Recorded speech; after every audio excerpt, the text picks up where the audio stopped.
Madayaw Davao, among itanyag kaninyo ang programang saktong kapares sa inyong pamahaw. Serbisyo ug balita, siguradong busog ka. Matag buntag, dabawenyo ang bida. Kasalo sa inyong pamahaw, kasalo sa balita ug impormasyon. Madayaw Davao.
Balud sa kabag-uhan, miagay ay sa dakbayan. Padulong sa kauswagan, alang sa tanan. Magpadayon sa taob, magpadayon sa hunas. Sa balud sa panaghiu, sa walay sulog na makabanlas. Midagay-day sa kahayag, ang balud sa mga gasa. Dawaton ta og isabwag sa matag usa. Madayaw, madayaw, madayaw Davao. Madayaw, madayaw, madayaw Davao. Madayaw, madayaw, madayaw Davao. Madayaw, madayaw Davao. Kagutom ka talagman, kalisod batukan. Amo mahon edukasyon, kalinaw kinaiyahan. Negosyo, turismo, Trabaho, magmalahot tayo. ekonomiya, agrikultura. Infrastruktura palang buon. Sa kauswagan, walay dabawenyo nga mabiyaan. Magkahiusa ta alang sa progresibong dakbayan. Madayaw, madayaw, madayaw Davao. Madayaw, madayaw Davao.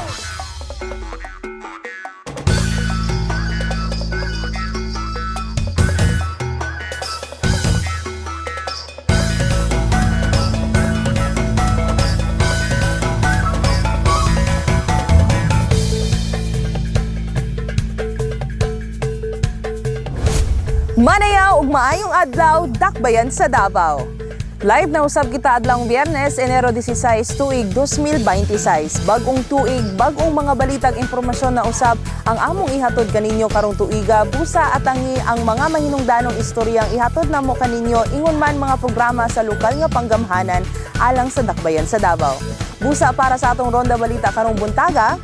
Hugot na ginabantayan karon sa Public Safety and Security Office of Davao City Police Office ang mga individual na nisupak sa firecracker ordinance sa syudad atol sa pagsugat sa bagong tuig. Diin plano sab na pasakaan kini og kaso. Ang dugang detalye sa report ni Simon Abarsolo.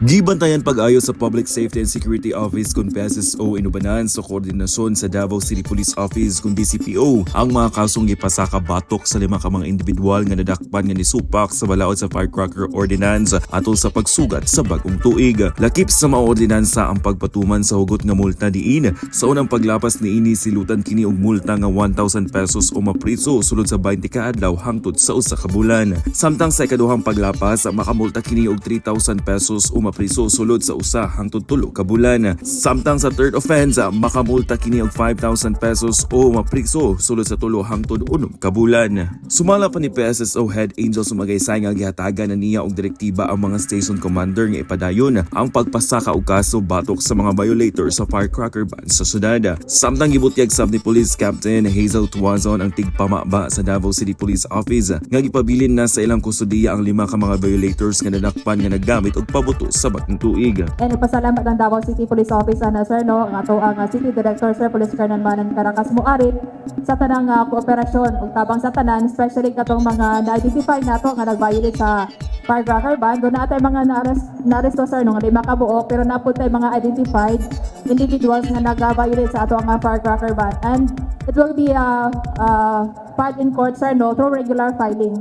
Dili man sila nato madakop, diha dayon kay wala na silang posisyon ang mga firecrackers, pero with the help sa ato ang community sir nga maghatag wa statement as witnesses sa ato ang i-file nga kaso through regular filing. Nagpasalamat ang Davao City Police Office and sir. Dugang paniini magpasakausap ang kapulisan og regular filing ng mga kasong batok sa ubang nailhan nga mga violators sa ordinansa bisan pa wala sila madakwid dayon sa akto. Mas focus pa ang ato ang main focus crimes suma sa statement nga gihatag sa ato ang City Director. Pero makuha nato sir no, with the help sa community and pag-observe, pag-practice sa ato ang culture of security, best practice sa Davao City sir no, nga kung na magkita magsalita para matagaan nato ga action solusyon kung sa may mga nahitabo diha sa ato ang palibot sir. Gibutyag sab sa buhatan nga wala na pakyas ang lokal nga panggamahanan sa syudad sa Davao sa pagpahinumdum og pagpahibalo sa katawhan bahin sa nagalungtad nga firecracker ban ordinance sa syudad. Para sa Maneo Davao, ako si Simon Abarsolo.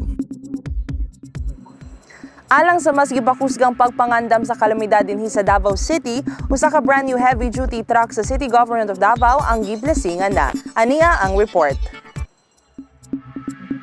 Gipasigarbo sa lokal nga panggamahanan sa Davao, pinaagi sa Ancillary Services Unit kon ASU, ang usa ka heavy-duty vacuum jetting truck isip kabahin sa mga paningkamot batok sa pagbaha sa syudad. Tumong niini nga mahimong paspas o epektibo ang paglimpyo sa mga baradong drainage o kanal sa syudad sa Davao. Dako kay siya nga tabang sa syudad tungod kay kung manumanuho nato na posibilidad nga dili siya masulbad. Pero kung gamito nato ng vacuum jetting truck, dali lang siya. Kaya in the first place, kung gahi na dito sa sulod ang mga sludge or mga debris or mga lapok or balas, pwede na niya pasiritan.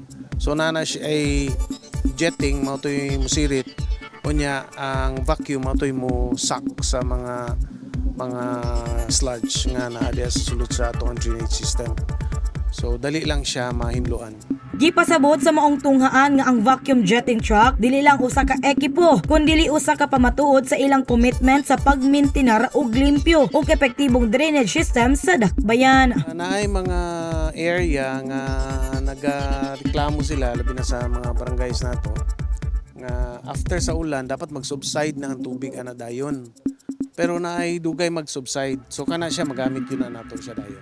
Pinaagi niini mas masiguro ang kaluwasan sa kadalanan ug mas maayong kahimtang sa mga Davaoenyo ilabi na sa panahon sa ting-ulan. Para sa Maneo Davao, ako si Lawrence Igloria.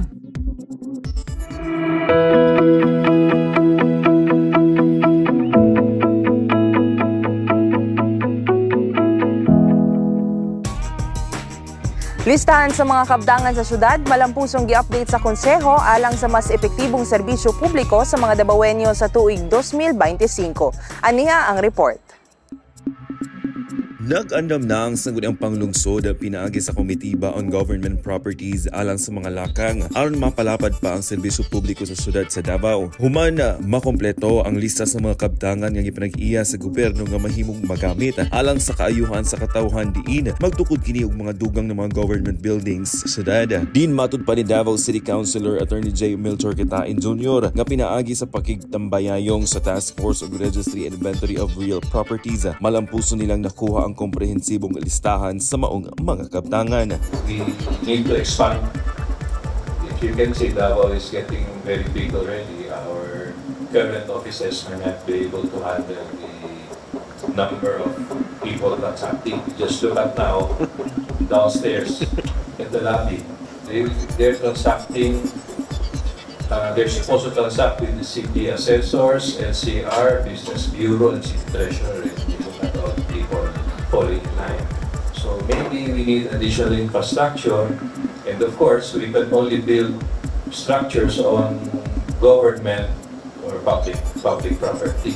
Sumala sa konsehala, naghulat na karon ang komite sa mga hangyo gikan sa lain-laing opisina sa lokal nga kagamahanan aron magamit ang mga yuta ug pasilidad sa pagtukod ug dugang nga mga infrastruktura. Lagip ang mga proyekto nga makatabang sa mas paspas ug epesyenteng paghatag og serbisyo sa mga Dabawenyo. So maybe with the zoning coming up, being reviewed by the committee of Councilor Maypos, maybe we can, after that is done, we can see and look at the map again, which areas now are appropriate for government offices, which areas for residential, industrial, etc. So we need to work together on this part. So we'll be able to identify all these properties. Gidugang sab niini nga padayon ang koordinasyon sa City Legal Office aron masiguro ang hustong dokumentasyon ug likon nga pagpanag-iya sa syudad sa maong mga kabtangan. Para sa Madeo Davao, ako si Simon Amarasolo. Dabawenyos, atangin sa pagbalik sa Madeo, Davao. Kampanya Batok Measles Rubella Disease, hugot nga pakusgan sa syudad. City Health Office, padayong nanawagan sa mga Dabawenyo nga mag-renew na sa ilang mga health card. City Disaster Risk Reduction and Management Office nagtinguha na madungagan pa ang mga emergency response personnel aron sa mas paspas na pagresponde panahon sa kalamidad. Kiniuguban pang mga balita ug impormasyon sa pagbalik sa Madeo, Davao. Madayaw, Madayaw, Davao. Mga ate ug kuya, kabalo ba mo? Adunay ordinansa ang City Government of Davao nga i-encourage ang mga Dabawenyos to help and support the campaign of the city to combat terrorism. Mao kini ang culture of security. May nakita, dapat magsalita. Unsa ba ang 4 acts of the culture of security?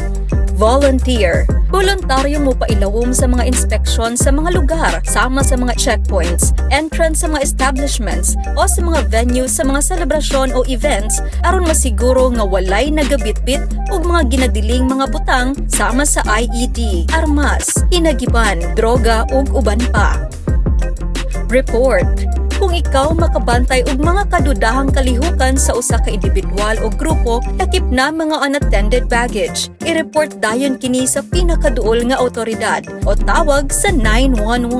I-report ang mga individual o grupo nga nagapang-recruit para manggubot o gapang-recruit para moapil sa mga teroristang grupo sama sa NPA, ISIS-inspired, lakip niini ang Abu Sayyaf, BIFF ug uban pa. Remind, kanunay nga ipahinumdum sa mga higala ug pamilya ang tanang security, safety ug health regulations dinhi sa Davao City. Participate. Ginaauhag ang tanan nga kanunayon ang aktibong suporta sa pagpatuman sa tanang security measures sa eskwelahan, simbahan, komunidad, ingon man sa opisina o trabahoan. May nakita, dapat magsalita. Kitang tanan adunay responsibilidad ug angay nga mag-igmat sa tanang oras ug panahon. Hinumdumi ang 4 acts of the culture of security. Volunteer, report, remind, and participate. 0908-818-4444 Bata, usaba ka kabiktima sa pagpangabuso o pagpangulata. Ate, kuya, doon na ba mo'y kaila nga pinasagdan nga mga bata? I-report tayon kini aron maaksyonan pagpangabuso atong batukan, katungod sa mga bata atong protektahan. Kini nga mga numero atong tawagan: 0908-818-4, 0908-818-4, 0908-818-4, 0908-818-444. 0908-818-444.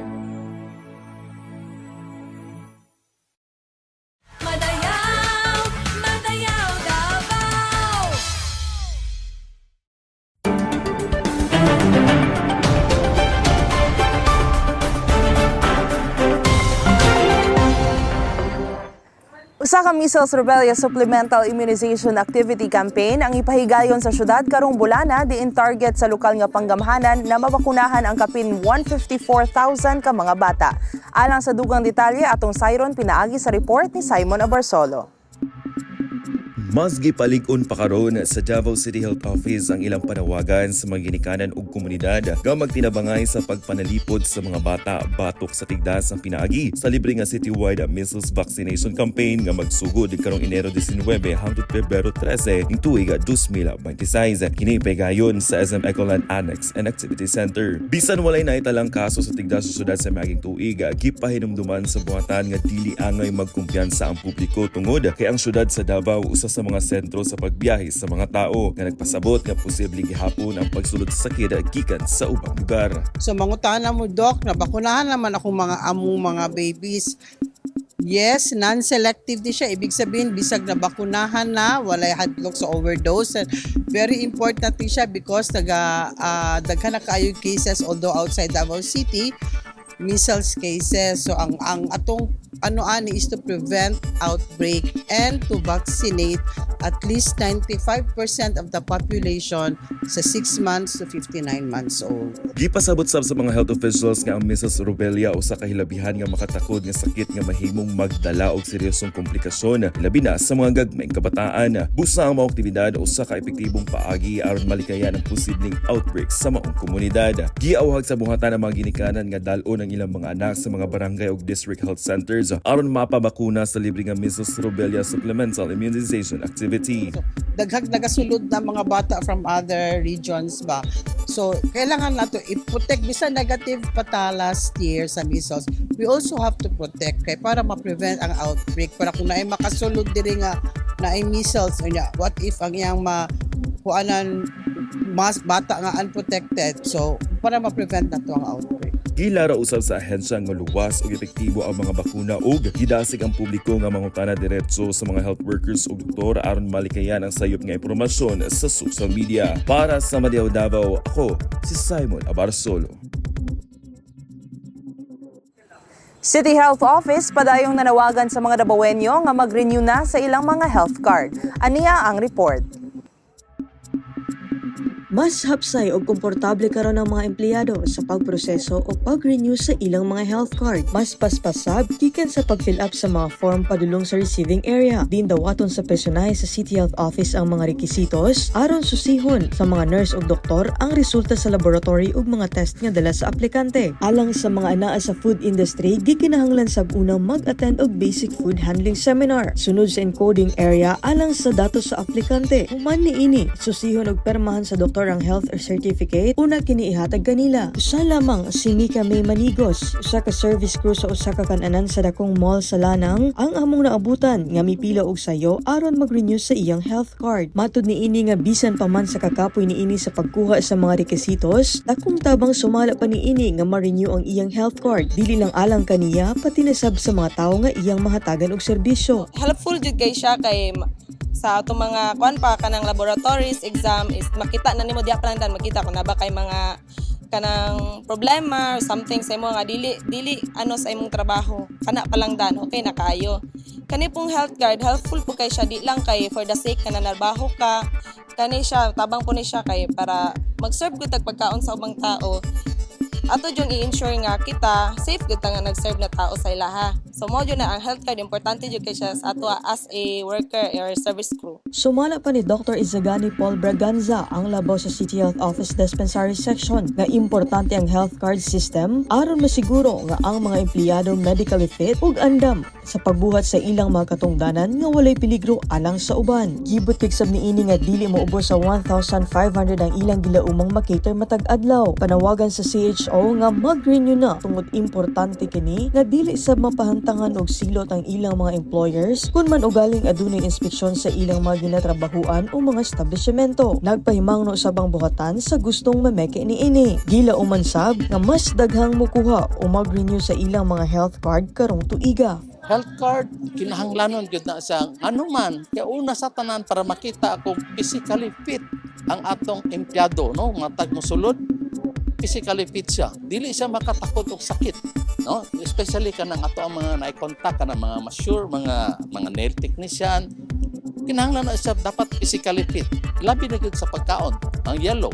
So, kinahanglan na siya. Ang atong mga sales lady, atong mga security guards, green card, kinahanglan yun na sa physically fit. Alang sa mga rekisito sa health card, kinahanglan og chest x-ray, urinalysis, fecalysis, community tax certificate kon cedula ug resibo sa application fee. Alang sa mga security guard, drivers, guardians ug teachers, adunay dungag nga mga rekisito sama sa neuro ug drug test. Hepatitis B result alang sa massage therapist. Alang sa mga mabdos, gikinahanglan sab ang sputum test. Samtang alang sa mga aplikante nga nag-edad 18 pababa, kinahanglan sab ang parents' consent nga naka-attach ang ID ug perma sa ginikanan. Alang sa dungag pa nga mga impormasyon, mamahimong bisitahon lamang ang Facebook page sa City Health Dispensary section. Busa alang sa mga buot mag-renew sa ilang mga health card, giplasta ng renewal site sa 5th floor sa Gaisano Ilustre. Mag-abli kini alas 8 sa buntag hangtod alas 5 sa hapon. Diin kini mulungtad hangtod Hunyo 30 ning tuiga. Potpot Maranyon, Madeo, Davao. Bagong jetting truck o vacuum truck nagsugod na alang sa unang operasyon. Dugang detalye sa report ni Lawrence Igloria. Nagsugod na sa unang operasyon ang bagong vacuum jetting truck o Vactor truck sa City Government of Davao nga gimanduan sa Ancillary Services Unit kon ASU. Tumong sa ASU nga gamiton ang maong truck matag adlaw alang sa pagdeklag sa mga drainage system sa downtown area. Number 1 po, sanitary reasons, mas limpyo siya.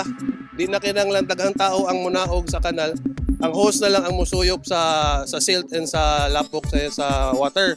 And then second, mas kusog ang iyahang pressure, so mas dako ang iyahang capacity na makakuha og silt. Not just silt po, water po og ang water and also kani mga sebo sa ilalom kay mostly manggod sa atong drainage system kay closed. Kung closed manggod, kinahanglan pa jud munaog ang tao mukamang sa sulod para lang matanggal ang mga barado. Lakip ang San Pedro, Magallanes, Bolton ug Ilustre sa mga prioridad nga mga lugar sa downtown nga target sa maong operasyon. Samtang may padayag usab ug pasalamat si Barangay 32D Kagawad Allen Bantayan sa City Government of Davao tungod sa paspas nga aksyon sa problema sa pagbaha sa ilang lugar. Daghan ko kay pasalamat sa City Government of Davao no kay sila ang paspas nga ingani nga problema sa pagbaha ng barado ng mga drainage. Salamat po ko aning Vactor no kay gahapon sayo kay sila nagadto dre nya hantod karon naagihapon. So daghan kay salamat para kanmong sa amuang kasulbaran sa amuang kuano kaning drainage system nga perting barado gyud. Gihangyo usab ang mga Dabuwenyo nga magtinabangay sa pag-atiman sa mga kanal, pinaagi sa dili paglabay og basura aron malikayan ang pagbaha nga resulta sa baradong drainage. Para sa Madeo, Davao, ako si Lawrence Igloria.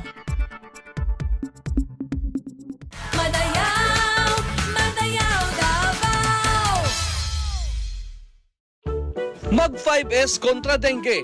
Kung walay lamok, walay dengue. Search and destroy breeding sites. Susihon, pangitaon o gubo ng mga posibleng kapuyan sa lamok, sama sa botelya, ligid, paso, lata, basurahan, drums o uban pang mga butang nga mapunduhan og tubig. Seek early consultation. Sayo magpakonsulta sa pinakaduol nga health center o ospital kung kita na ay ginabati nga sintomas sama sa kalintura sulod sa tulo ka adlaw, rashes o sakit sa ulo. Secure self-protection.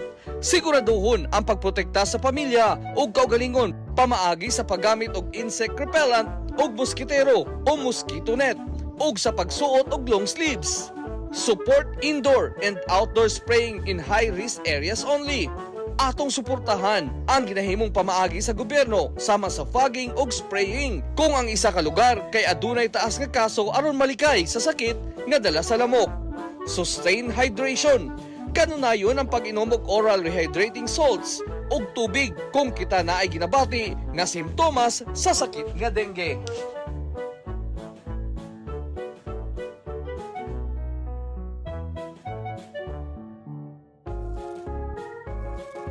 Aron mas mapalambo pa ang paghatag og serbisyo publiko sa lokal nga panggamanan ngadto sa katawhan, gimugna ang Davao City Contact Center. Pinaagi sa Davao City Contact Center kon DCCC, mas paspas nga makakaordina ang mga Davaoenyo sa ilang mga concern ug uban pang mga pangutana bahin sa Davao City LGU sulod sa 24 oras. Alang sa mga bot magpadangat sa ilang concern, pwedeng mutawag sa DCCC sa telephone number nga 082-235-9999. Aduna sab kini 8 ka mga mobile numbers nga naka-flash sa inyong screen nga mamahimo ninyong tawagan.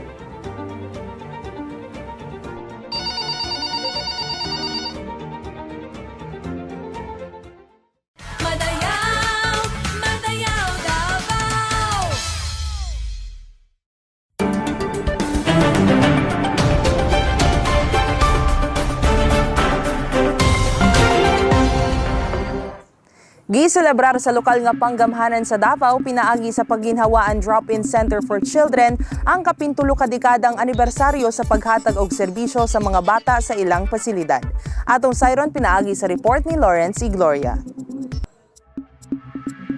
Gisaulog sa pagginawaan Drop-in Center for Children kon PDICC ang ilang ika-34 nga anibersaryo nga nagtimaan sa kapintulo ka dekada sa paghatag og kaluwasan, puy-anan ug proteksyon sa mga batang nanginahanglan og tabang. Gitukod ang maong pasilidad kaniadtong tuig 1993 sa panahon ni kaning Pangulong Rodrigo Duterte isip usa ka temporaryong puloy-anan alang sa mga batang anaa sa kalsada.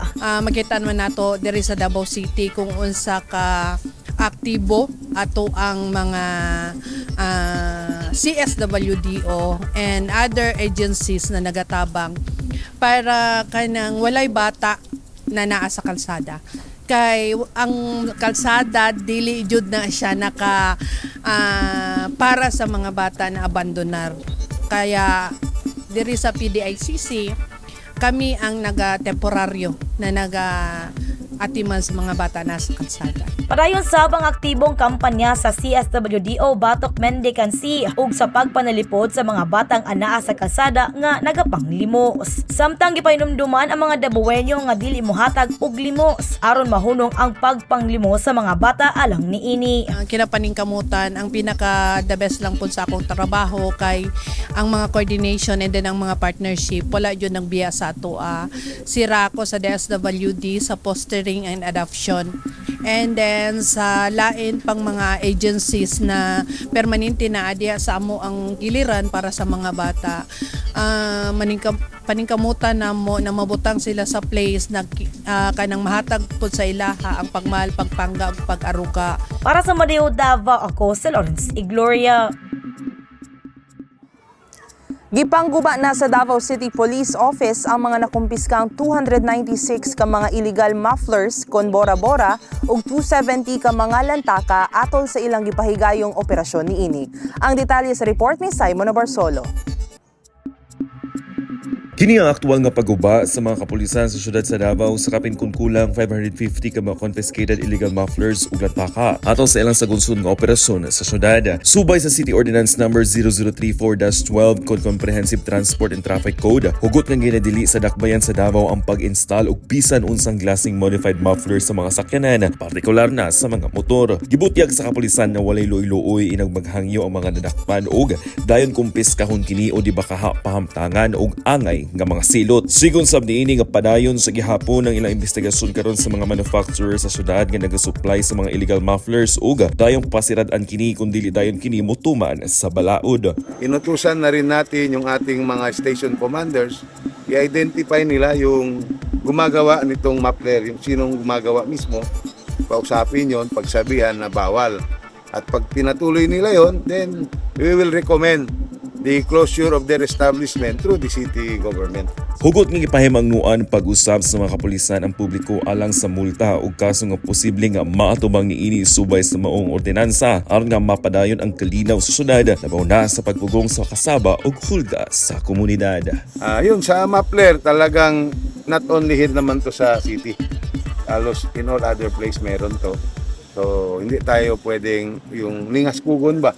Ngayon lang dahil na mainit tirahin natin. Dapat tuloy-tuloy to. Kaya nga may instruction tayo they must always coordinate with the barangay chairman. Kasi yung barangay chairman, maraming sumbong na nasasabi sa kanila ng kanilang nasa sakupan. So with that, tulong-tulong, then madali nating ma-identify yung bahay, kanino yun, pakiusapan natin yung magulang. Para sa Madiaw Davao, ako si Simon Abarsolo. Nagsugod na ang pag-renew sa business permit karong tuiga sa tanang na nag-iyahog negosyo sa syudad. Ang dugang nga detalye pinaagi ni Lawrence y Gloria. Gipainumduman sa City Government of Davao, pinaagi sa Business Bureau ang tanang tag-iya sa negosyo sa syudad nga mag-renew sa ilang business permits, samtang nagsugod na ang 2026 one-stop shop sa business permit renewal. Mudagan gikan Enero 5 hangtod 31 tuig 2026 ang one-stop shop gikan alas 8 sa buntag hangtod alas 5 sa hapon, Lunes hangtod Sabado. Aduna usab pagproseso sa Domingo karong Enero 25 gikan alas 8 sa buntag hangtod alas 5 sa hapon. And then, please be reminded also na kanang hindi bayaran, walay labot ang Bureau of Fire anang fee ninyo. So, you have to pay separate OR.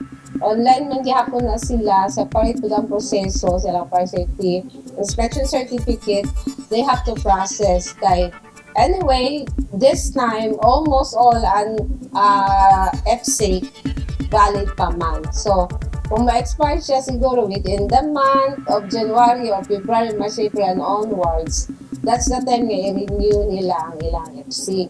Samtang sa Enero 31, aduna extended nga oras sa pagproseso sa nagkadayang lokasyon. Ang sangguniang panlungsod ug Almendras Gym abli gikan alas 8 sa buntag hangtod alas 10 sa gabii. Ang Kalinan, Turil, Bunawan ug Tugbok Treasury Offices abli gikan alas 8 sa buntag hangtod alas 7 sa gabii. Samtang ang Pakibato, Marilog ug Baguio Treasury Offices abli gikan alas 8 sa buntag hangtod alas 5 sa hapon.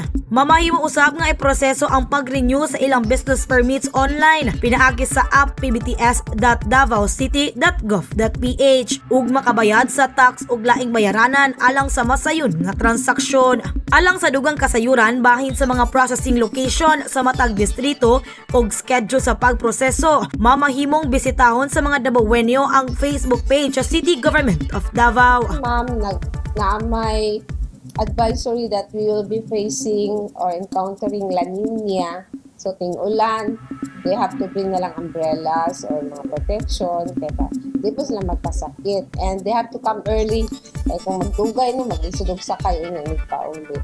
So, kana lang so far and wala man po tayo na-encounter pa nga mga problema nga na-report. So, okay man ang atong daga na management po. Kung naay mga pakulangan na black ang record, dili lang mabuol kay dili man namo sila babagan sa pagbayad. So ang compliances, they will be given ample time to comply.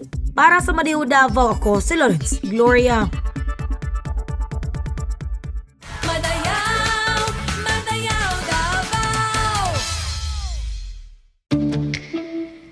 Mga importanteng pahinumdum bahin sa pedestrian lanes o pedestrian crossing sa dakbayan.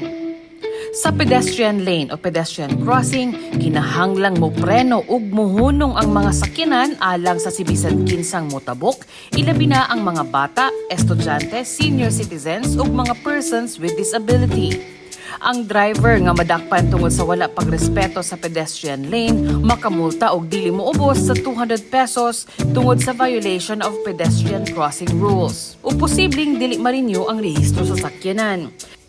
Alang sa mga manabukay, kinahanglan nga alerto ug magmabidan tayon sa dalan sama sa paglikay sa paggamit og cellphone o di baka mga gadgets kung motabok.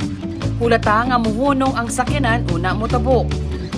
Importante sab nga motabok sa mga saktong tabukanan gamit ang pedestrian lanes o overpass. Ug sa mga sakyanan nga maabtan og stop sign sa intersection o traffic light, bawal muhunong sa pedestrian lane. Kinahanglan nga wala nakatamak ang ligid sa pintura sa pedestrian lane. Ang driver nga makasupak niini dunay multa nga 500 pesos tungod sa disobedience to official traffic road or pavement markings. Pwede sab nga maapektuhan ang pag-renew sa rehistro sa sakyanan. Samtang kung ang driver hapit makadisgrasya o manabukay sa pedestrian lane, pwede kining i-charge og reckless driving nga dunay multa nga di moubos sa 1,500 pesos. Pahinumdum sa mga motorista ug sa mga manabukay o mga pedestrian. Sundo nato ang mga traffic signs ug balaod trapiko arong malikay sa disgrasya. Ang disiplinadong Dabawenyo mutuman sa balaod trapiko.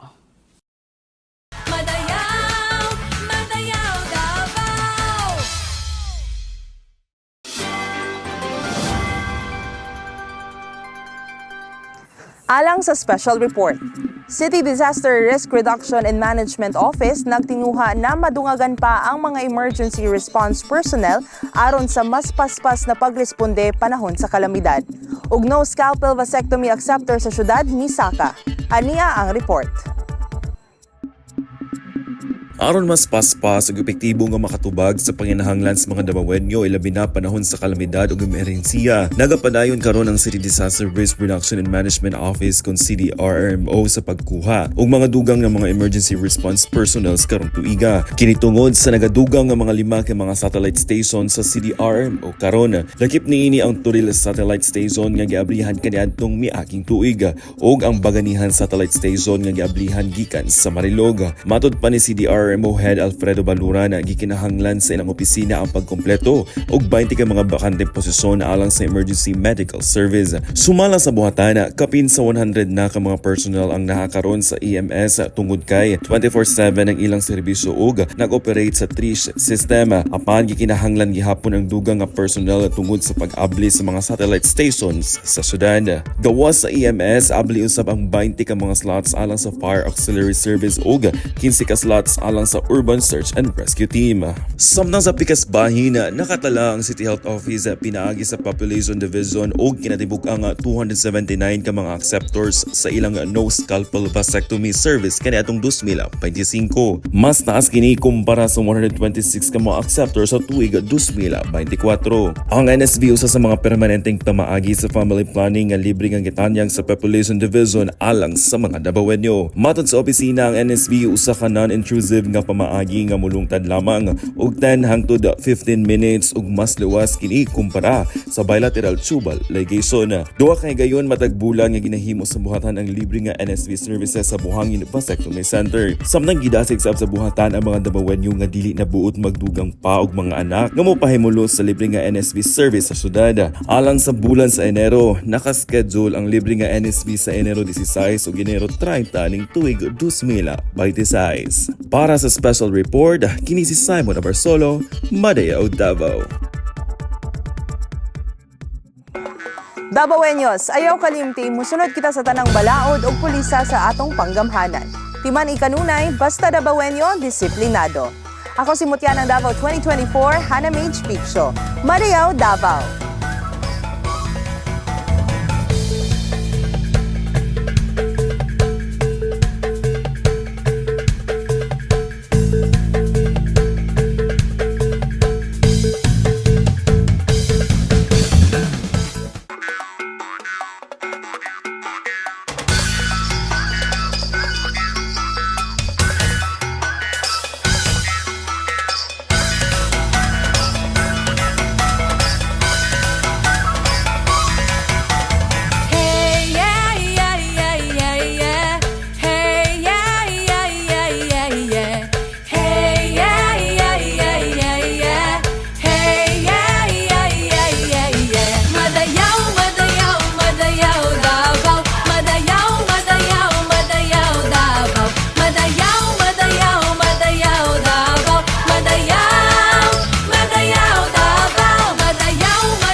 Balud sa kabag-uhan, miagay ay sa dakbayan. Padulong sa kauswagan, alang sa tanan. Magpadayon sa taob, magpadayon sa hunas. Sa balud sa panaghiusa, walay sulog na makabanlas. Idagayday sa kahayag ang balod sa mga gasa. Dawaton ta og isabwag sa matag usa. Madayaw, madayaw, madayaw Davao. Madayaw, madayaw, madayaw Davao. Madayaw, madayaw, madayaw Davao. Madayaw, madayaw Davao. Kagutom katalagman kalisod batukan. Amo mahon edukasyon kalinaw kinaiyahan. Negosyo turismo. Trabaho magmalahot tayo. Ekonomiya agrikultura. Infrastruktura palambuon. Sa kauswagan walay dabawen nyo nga mabiyaan. Magkahiusa ta ala